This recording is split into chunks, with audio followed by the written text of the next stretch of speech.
I don't ask this in the name of innocence. He understands now the folly his devotees have wrought upon this world. I ask in the name of Oriath.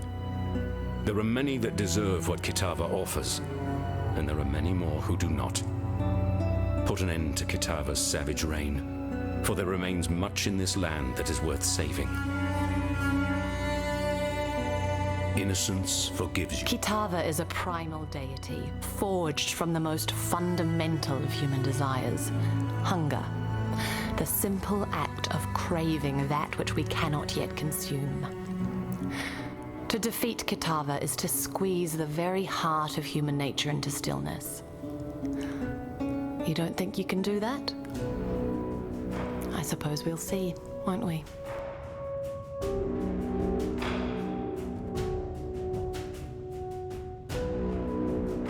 Farewell. Hello.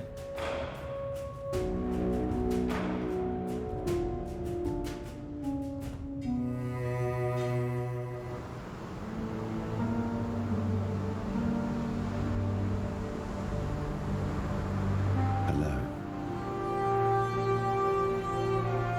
Good tidings to you.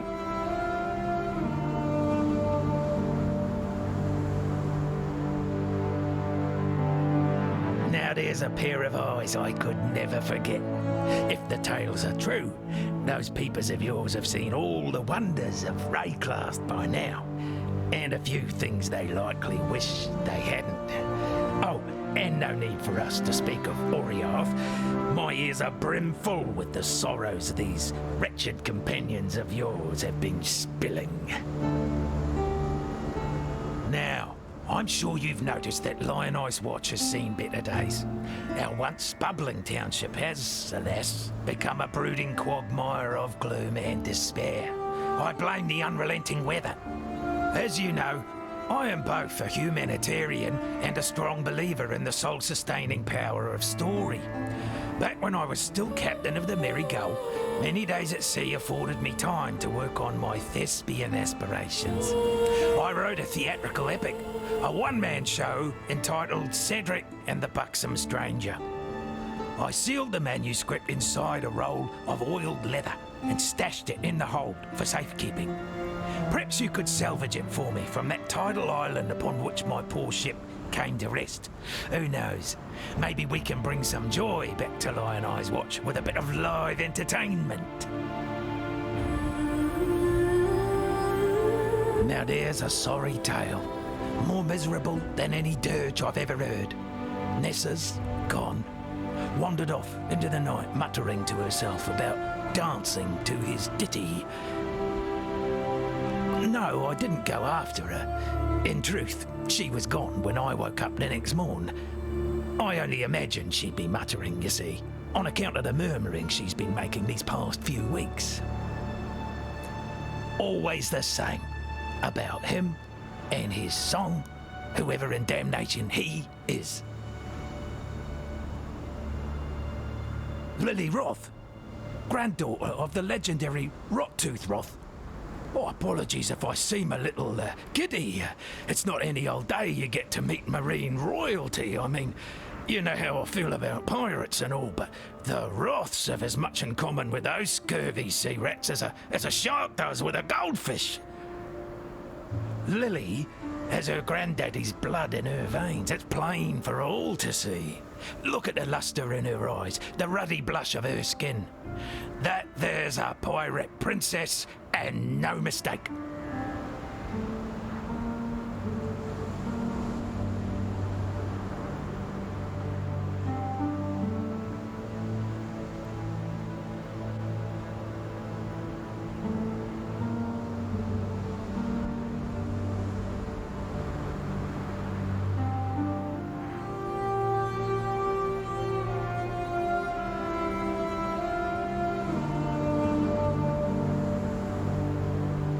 You won't find a sailor that doesn't whisper a quiet prayer to the Brine King before casting off.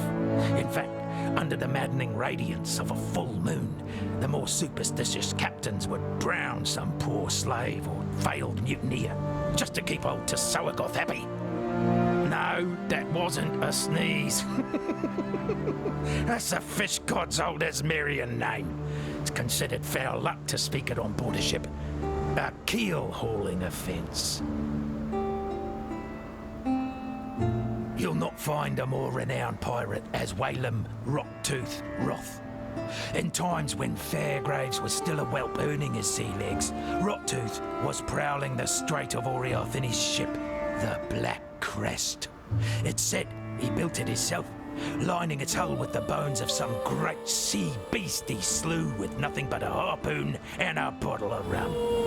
Never was there a more nimble, more ferocious vessel, like that Leviathan's spirit still lived and breathed in its timbers.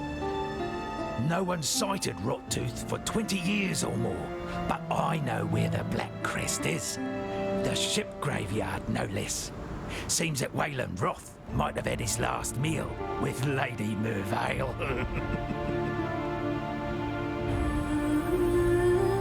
Yes, we live in curious times indeed.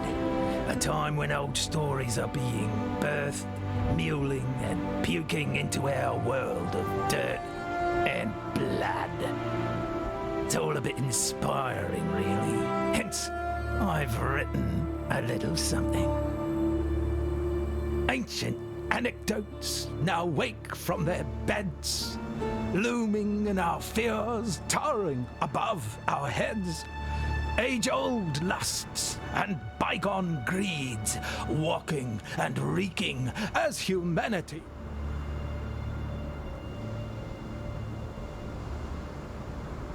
Still alive, are we? I wonder how much Lily squeezed out of those refugees from Orioth.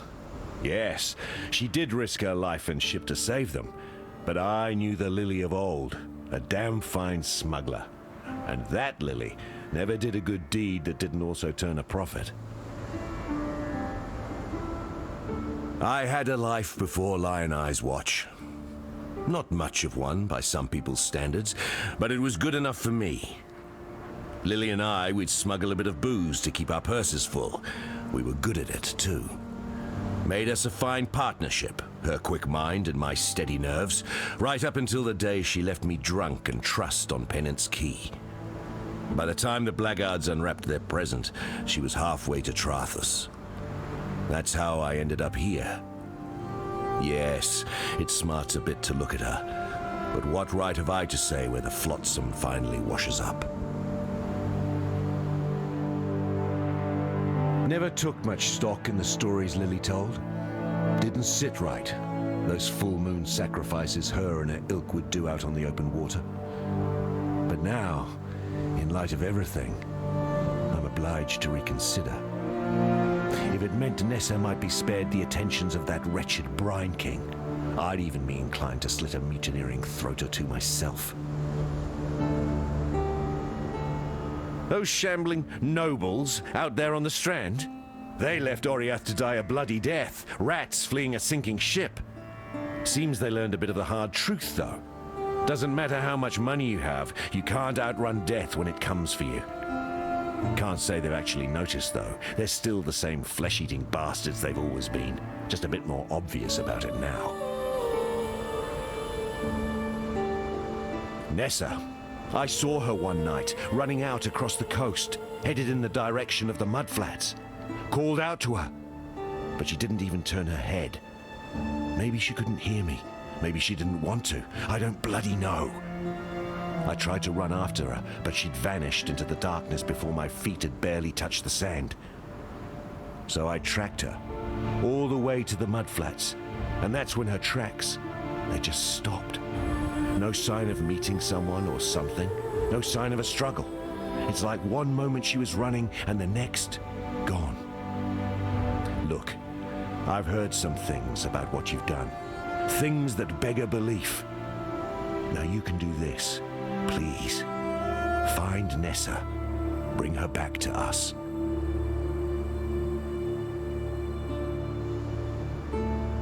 Stay sharp out there.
Do I hear the clink of markers in your pockets?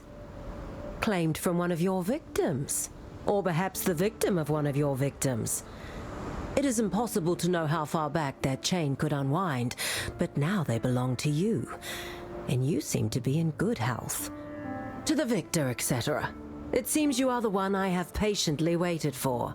Yes, you will do just fine. Take a marker in your hand, speak these words into your mind. The ring binds us all, and to all within I shall do no harm. I will see you soon. Do I hear the clink of markers in your pockets? I'll be here when you need me.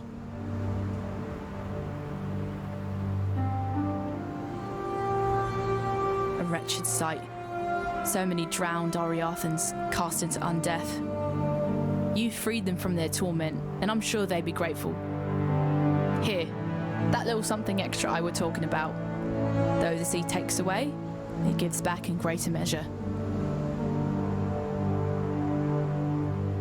While you be skulking about, I've managed to do a bit of hunting on my own. Got a hole full of baubles and trinkets here, which I managed to, procure. Take a look.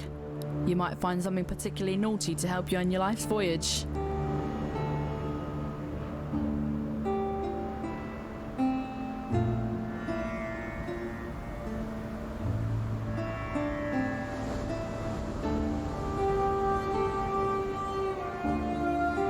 You have the look of a wayfarer about you.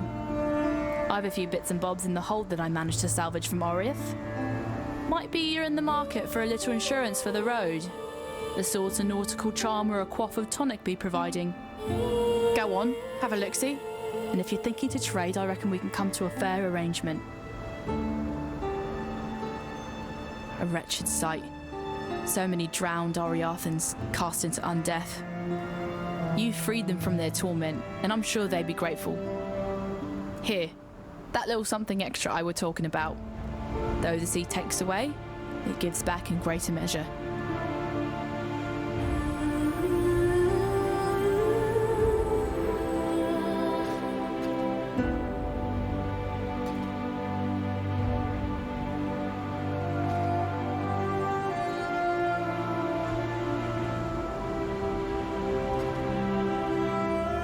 Time and tide wait for no man.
death still crashes upon the sands. But who are these new inhabitants?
Far too much baggage.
Far too much baggage.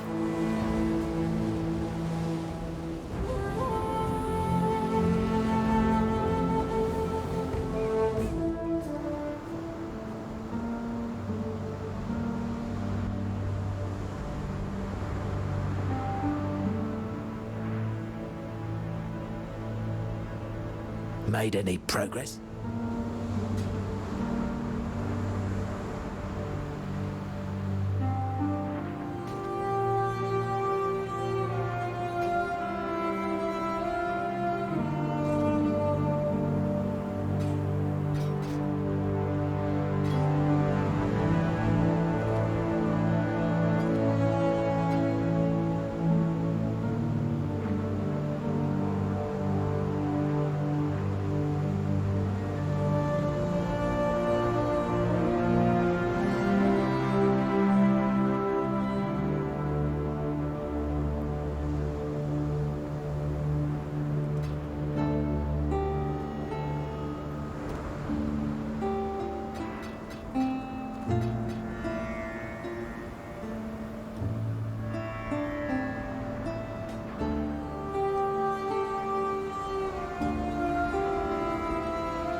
Far too much baggage.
Greetings.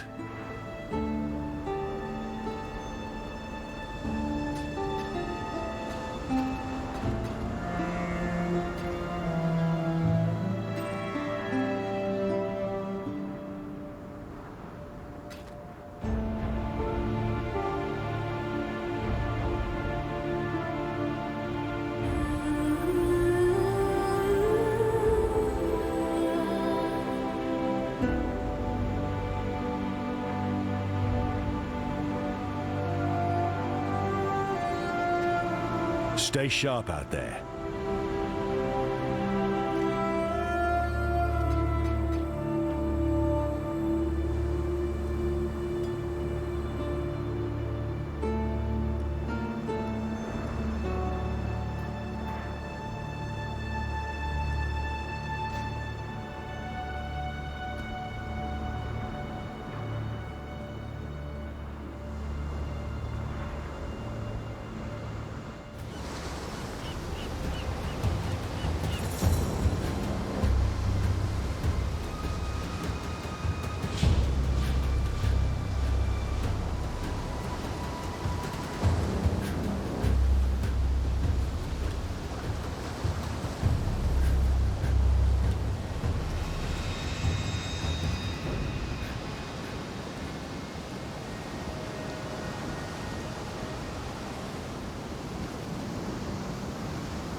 too much baggage.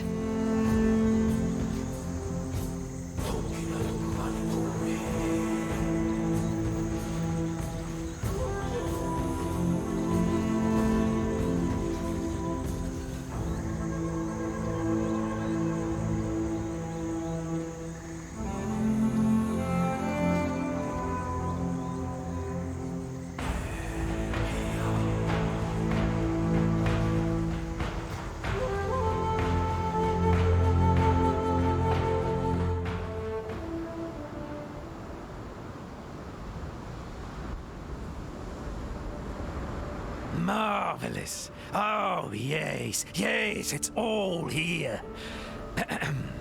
Act 1, Scene 1.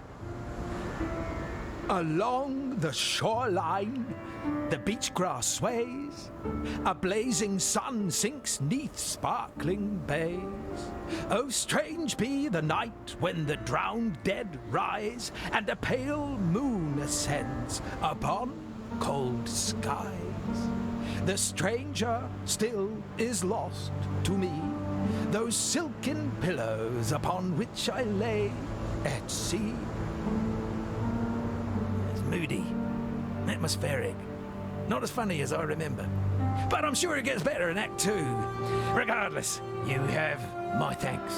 Please, take something for your efforts. And next time you...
What a lovely day!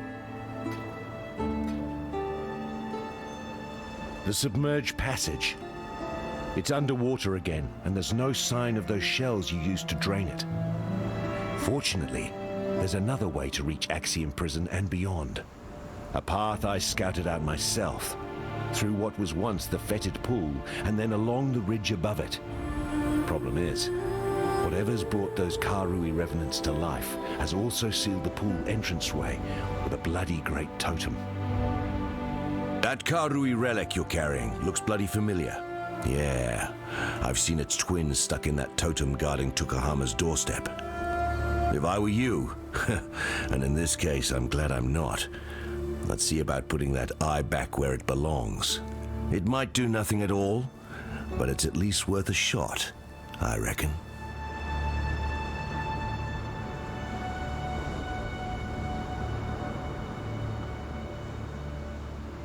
Stay sharp out there.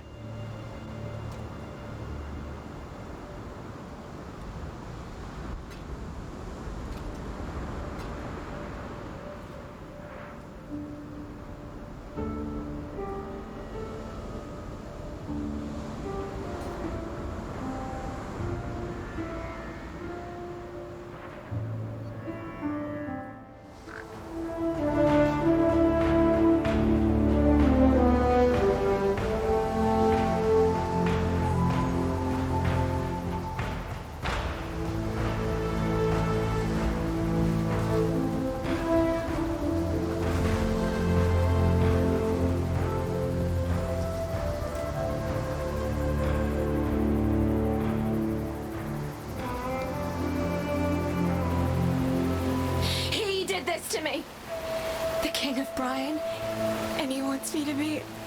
Oh God, please, I don't know how I'm doing this, nor if I may again.